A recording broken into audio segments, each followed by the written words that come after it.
Shalom, selamat pagi teman-teman yang kasih dalam Tuhan. Apa kabarnya? Saya harap teman-teman saya selalu tetap semangat, makin kuat di dalam Tuhan. Dan pada kesempatan di pagi hari ini, saya mau kembali sharing kebenaran firman Tuhan. Nah, saya mau sharing di mana saya ketika melakukan suatu perjalanan ke daerah yang saya belum pernah kunjungi, saya tentunya butuh suatu petunjuk arah jalan. Karena begitu banyak persimpangan, belokan, sehingga bisa saja yang membuat saya tersesat dan tidak sampai ke tempat tujuan. Tapi karena ada petunjuk-petunjuk arah jalan, sehingga saya dapat sampai ke tempat tujuan dengan baik. Seperti di zaman sekarang tuh, kita memiliki handphone yang ada aplikasi Google Map-nya, sehingga kita bisa sampai ke tempat tujuan dengan baik karena ada petunjuk arah lewat handphone kita.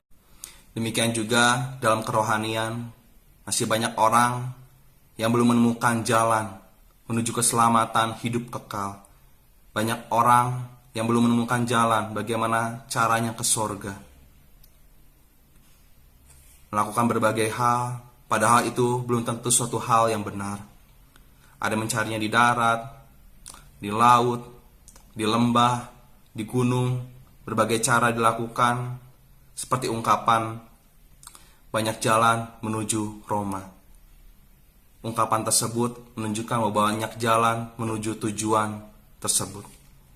Padahal hanya satu jalan supaya kita dapat memperoleh hidup yang kekal, kita memperoleh keselamatan, yaitu hanya Tuhan Yesus Kristus saja.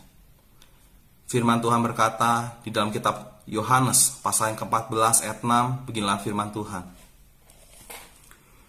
Kata Yesus kepadanya, "Akulah jalan dan kebenaran dan hidup.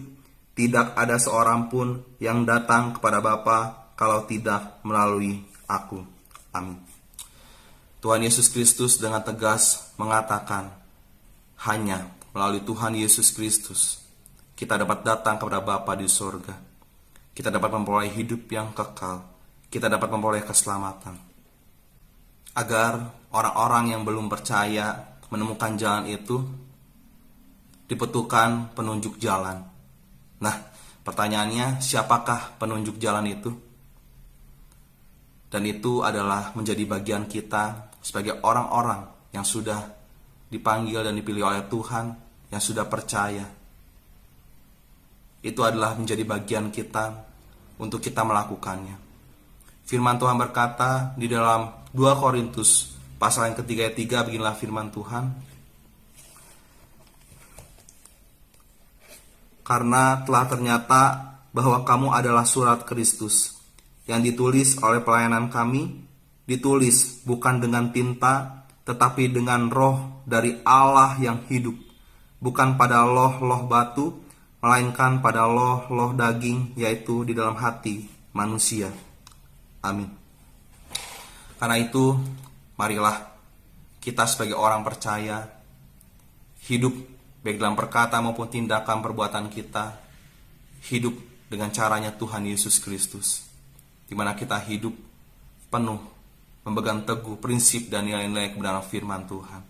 Sehingga dimanapun kita berada, dimanapun kita ditempatkan, kita menjadi teladan, dan orang-orang menemukan Kristus lewat kehidupan kita, di mana kita menjadi teladan, bersaksi bagi mereka, sehingga mereka pun menemukan jalan, kebenaran dan hidup itu.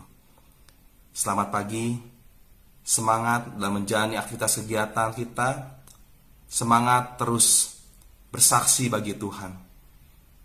Tuhan Yesus Kristus memberkati, amin.